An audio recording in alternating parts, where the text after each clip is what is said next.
আসসালামু আলাইকুম রহমতুল্লাহি বারাকাতুহু। তাকাব্বালাল্লাহু মিন্না ওয়া মিনকুম। কোরবানির গোশত সুস্বাদু করে রান্না করতে পারছেন না?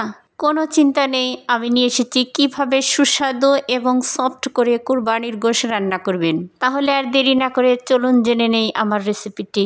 আমি এখন 7 কেজি গরুর গোশত রান্না করব। সেজন্য চুলায় একটি প্যান বসিয়ে দিয়েছি এবং দিয়ে দিয়েছি পরিমাণ মতো অর্গানিক সরিষার তেল। তেল গরম হয়ে আসলে এতে দিয়ে দিচ্ছি 5টি তেজপাতা এবং 5 টুকরো দারুচিনি, 6টি কালো এলাচ এবং 12টি সাদা এলাচ।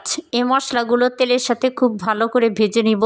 যখন দেখব যে নাকে ঘ্রাণ চলে আসছে মশলার, এই পর্যায়ে তখন দিয়ে দিব 100 গ্রাম কাঁচামরিচ। এখানে আমি 100 গ্রাম কাঁচামরিচ ব্লেন্ড করে নিয়েছি, আপনারা চাইলে কেটে দিতে পারেন।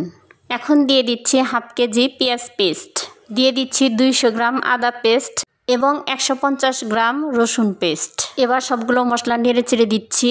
এখন দিয়ে দিচ্ছি স্বাদমতো লবণ, দিয়ে দিচ্ছি 3 চা চামচ অর্গানিক 5 মশলার গুঁড়ো, এই মশলা আমার হাতে করা। দিয়ে দিচ্ছি 3 চা চামচ অর্গানিক হলুদের গুঁড়ো এবং 7 চা চামচ অর্গানিক মরিচের গুঁড়ো। এই সবগুলো মশলাই আমার হাতের তৈরি করা, 100% অর্গানিক, তাই পরিমাণে কম লাগে। এই সবগুলো মশলা এখন আমি ভালোভাবে নেড়ে চেড়ে 10 মিনিট কষিয়ে নিব। বন্ধুরা, 10 মিনিট কষিয়ে নিয়েছি, দেখতে পাচ্ছেন মশলা থেকে তেল ছেড়ে দিয়েছে। আমি এদিকে 7 কেজি গরুর গোশ ধুয়ে পানি ঝরিয়ে নিয়েছি এবং সম্পূর্ণ গোশ মশলার মধ্যে দিয়ে নেড়ে চেড়ে মশলার সাথে ভালোভাবে মিশিয়ে নিচ্ছি। বন্ধুরা, আমার ভিডিওটি ভালো লাগলে অবশ্যই একটি লাইক দেবেন, কমেন্ট করে পাশে থাকবেন। ইউটিউব থেকে দেখলে সাবস্ক্রাইব করবেন এবং ফেসবুক থেকে দেখলে ফলো করতে কিন্তু ভুলবেন না। এবার ঢাকনা দিয়ে ঢেকে 5 মিনিট কষিয়ে নিব।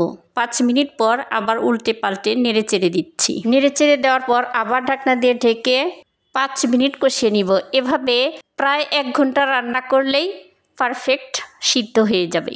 যেহেতু 7 কেজি গরুর গোশত রান্না করছি, তাই এখানে পানির কোনো প্রয়োজন নেই, এমনিতেই অনেক সফট হয়ে যাবে। আমার রান্না শেষ, এখন আমি চুলা অফ করে দিচ্ছি। দেখুন বন্ধুরা, কতটা সুন্দর হয়েছে। খুন্তি দিয়ে আপনাদের একটু ভেঙে দেখাচ্ছি কতটা নরম হয়েছে। দেখুন, আপনাদের একটু সার্ভ করে দেখাই। আলহামদুলিল্লাহ, এভাবে গোশত রান্না করলে যে কেউ আপনার প্রশংসা করতে বাধ্য। অথেন্টিক বাঙালি রেসিপি। গরম গরম ভাতে, খিচুড়ির সাথে, পোলাওয়ের সাথে এর কোনো জুড়ি নেই। ইনশাআল্লাহ আগামীতে আপনাদের সাথে আরও একটি নতুন রেসিপি নিয়ে হাজির হব। সে পর্যন্ত সবাই ভালো থাকুন, সুস্থ থাকুন। আল্লাহ হাফেজ।